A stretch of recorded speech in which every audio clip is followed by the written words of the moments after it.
Ciao, I'm Vito DiSalvo, and this is La Dolce Vita. Today, I'm cooking seafood, 3 classical dishes from Italy: pesce al sale, branzino in cartoccio, and caciucco de lavoro. Now, I know these sound complicated, but I promise you, one of these recipes only has 2 ingredients, so let's go shopping.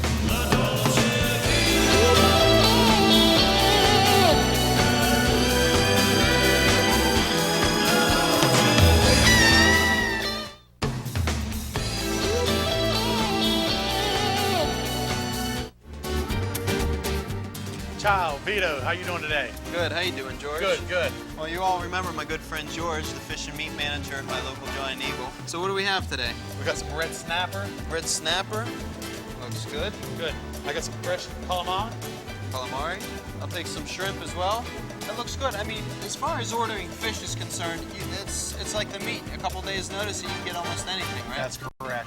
About a couple days notice. Couple days? Sure. All right. Do you have those lobsters in the back for me? Yeah, I'll have those in the back too. I'll get them for you. All right. Well, I'm going to round up some other ingredients for the rest of the show. I'll be back in a little bit. Good. All right. Thanks. I'll get it ready. Well, we're back in the kitchen now. We're going to start cooking our fish. But before we do, I want to introduce you to somebody very special to me. My best friend in the whole world. We've cooked together for 7 years. He's been named one of the top 10 chefs in the United States by Esquire magazine. And his new restaurant, Timo, is named the best restaurant in Dade County by the Sun Sentinel. Mr. Timo Andriola. How you doing, Timmy? Ciao Vito, come stai? Molto bene. Molto bene, huh? Well, let's get started right away because we've got a lot of stuff going on today. All right. We're going to start off with our caciucco. Very Remember nice. that dish I made it in your restaurant Of course. once? Kind of like the Portuguese chiapino or the Right. bouillabaisse from Exactly. Marseille.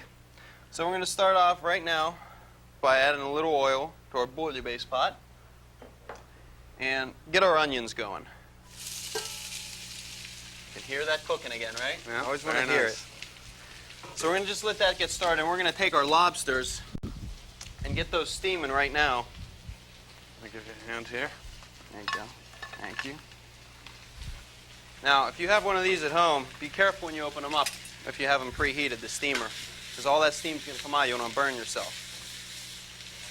Toss those right inside. I have this at about 210 degrees. This will be done in about 5 minutes. I got to tell you, I love this steamer, Tim. Little high-tech steamer, huh? If you have the means, I highly suggest picking one up. It is so choice. So, we're going to get those steam. Okay, I'm going to just throw in some garlic, a couple cloves. I'm going to leave them whole. Okay, a little celery, a little fennel. Yeah, this is basically like a mirepoix is basically always celery, onion, and carrot, but I'm going to be using celery and fennel today. I'm making up my own. So a little fennel, get a little anise flavor in there, huh? Exactly. This is going to start the steam here. Oh, wow, look at that, high-tech, huh? Sacré bleu. Very nice. Wish we had one of these in my kitchen. Yeah, these are, I love this. Okay, so we're going to put them right into the ice water, shock them. Whew, they're hot. Hands of steel right there, huh? That's it. Many years of doing this. All right. So basically, for somebody at home who's cooking lobsters like this, how long do you want to shock it for? Just till it cools down in temperature. So you can work with it. Yeah, exactly. Basically, what you want to do when you're cooking lobsters, you want to shock them because you don't want them to keep cooking. If you don't shock them, they're just going to have that carryover cooking, and they're going to get hard and rubbery. So if you shock them later, when our dish is ready, we can reheat them in their perfect temperature. I'm going to take the heads right now, and I'm going to use that. Open them up and take the tamale out. Yeah. I'm going to take that. You want to start taking the shells off the tails. Split these tails right open. We're going to serve 4 portions here, right? Now So this is actually edible. All the tamale, huh? Right. Now this is edible. This is this part right here. We used to use these to make a butter, actually. Yeah. The coral butter. Right, coral butter. You take that, mix it with the butter. When you heat it back up, this turns orange. Bright red. Beautiful. A lot of flavor in these bodies, huh? Yeah, you want to use these. I mean, you don't want to throw this away. Everyone throws these away. This is going to make the best soup. Right here. I'm also going to throw in the shrimp shells at the same time from our peeled shrimp.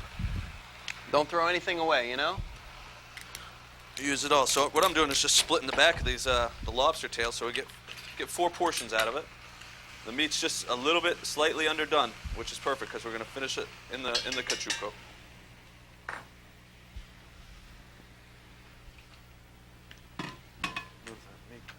Perfect.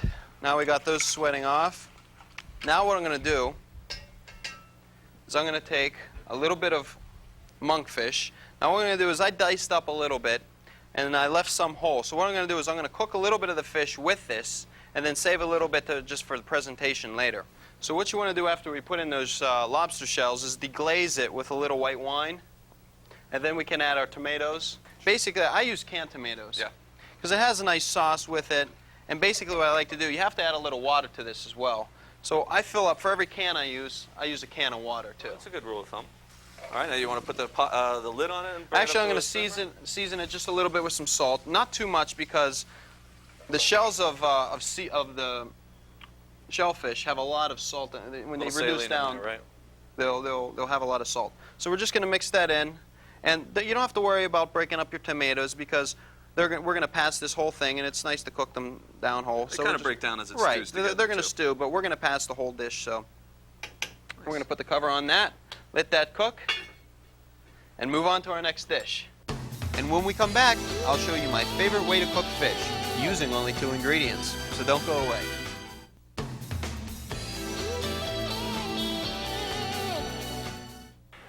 Now you're familiar with this one.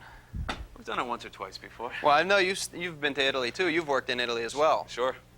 So this is a classic dish. I think this is the best way to prepare fish. Really keeps it nice and moist. It does. Nice flavorful. Let me Keep get the rid of natural that flavor. ice water for you. Put that right there for you. So what we're going to do, Tim, is we're just going to take kosher salt. Right. Now some recipes call for using egg whites to whip them, to hold it in. Right into the salt. You really don't need it though. I like just using salt. I just put a little layer on the bottom.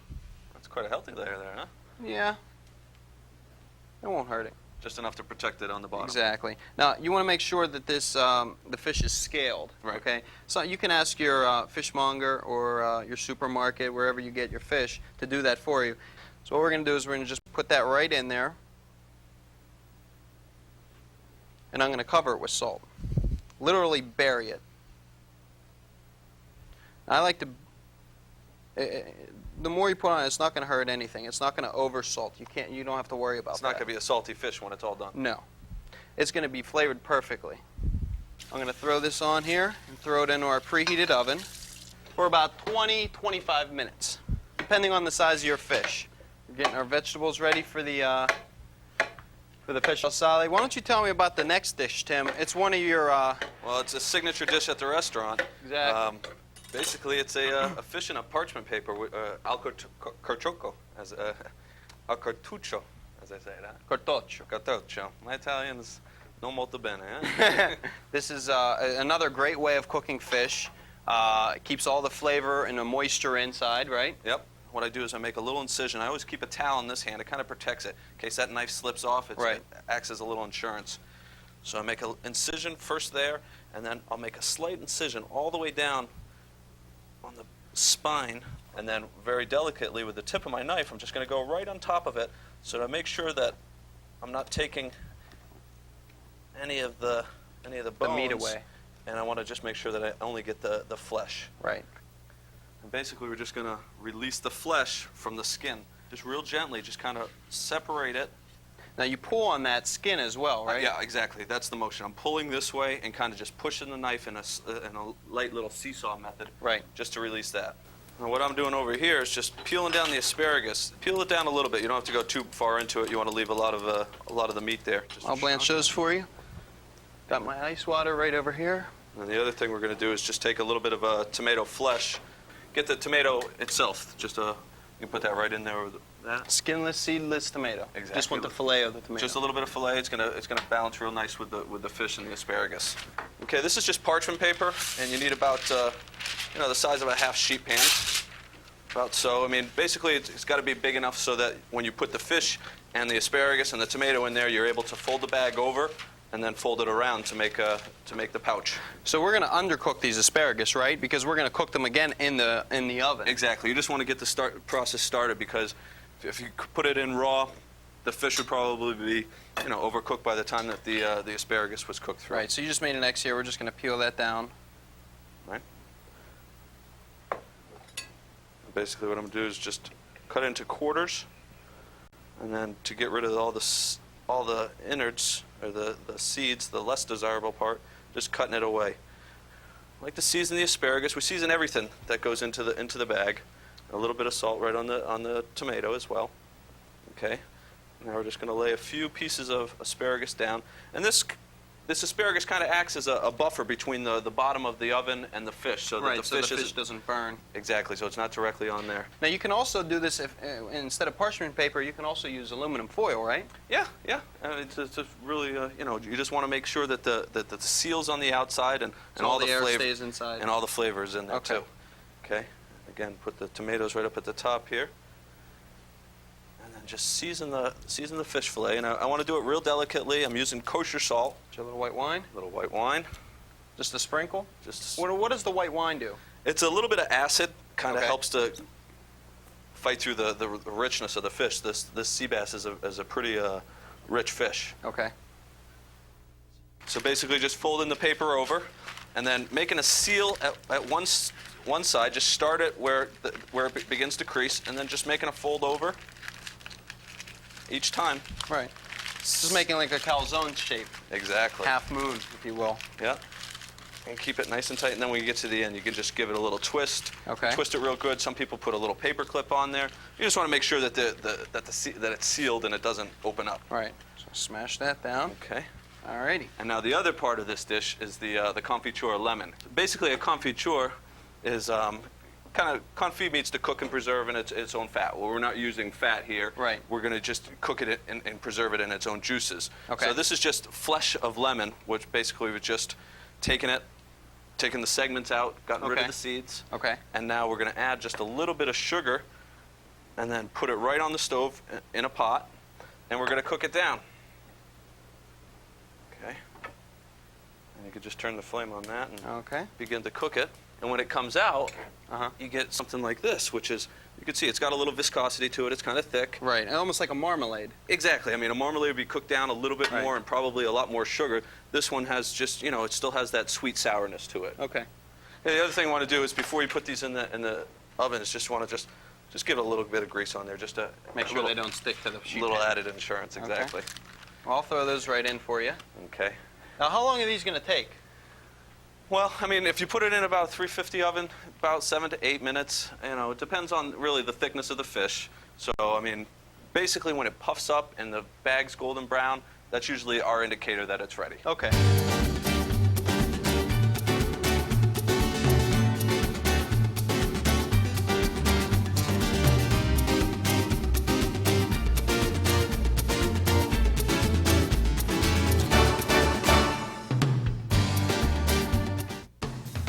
When we come back, we'll wrap things up and I'll show you how to make a beautiful presentation of each dish. So stay right there.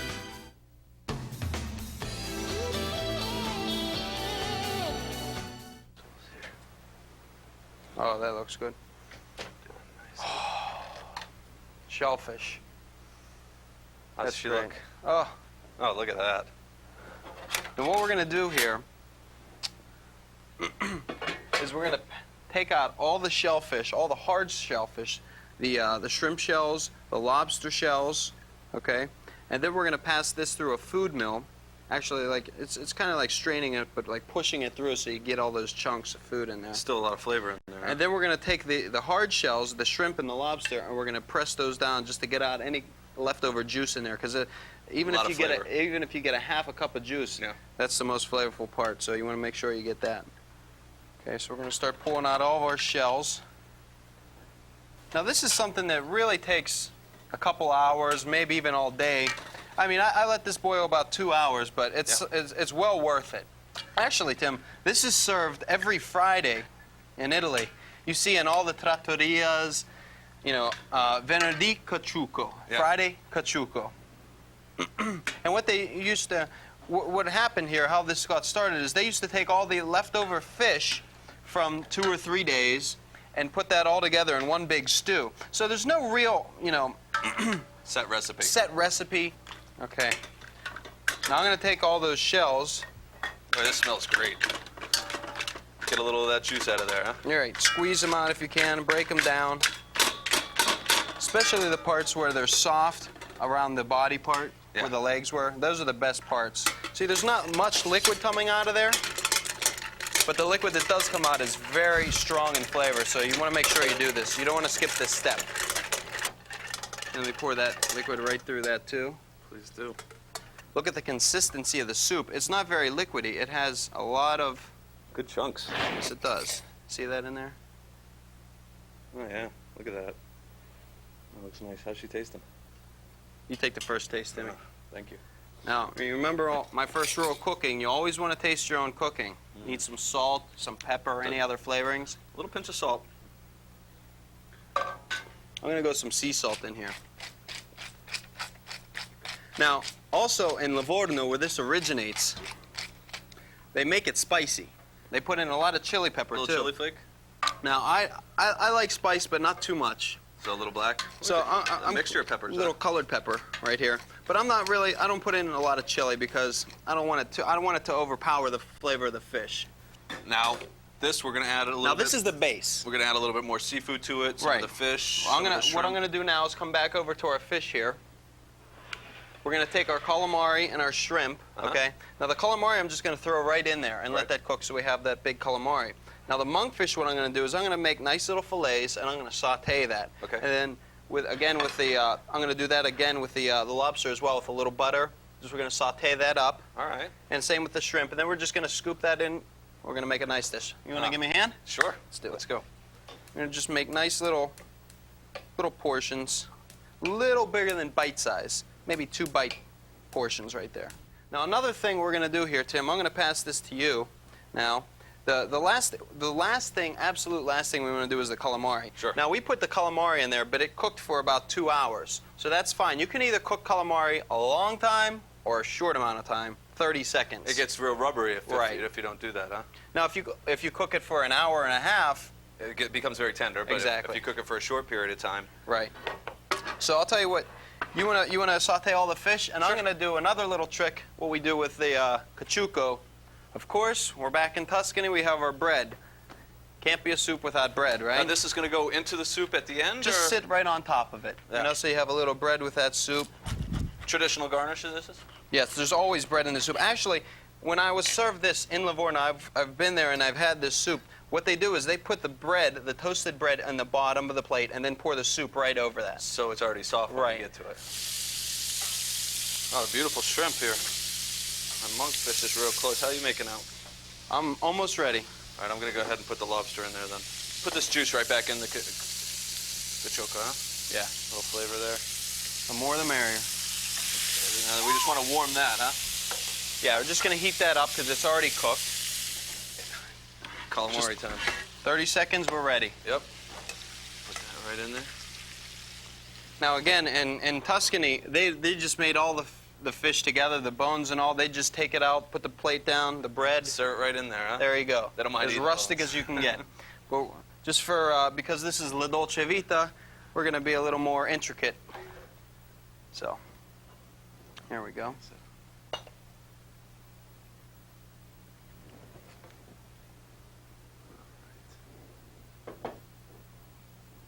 A little bit of each, huh? Yeah, just one tail, one piece of monkfish,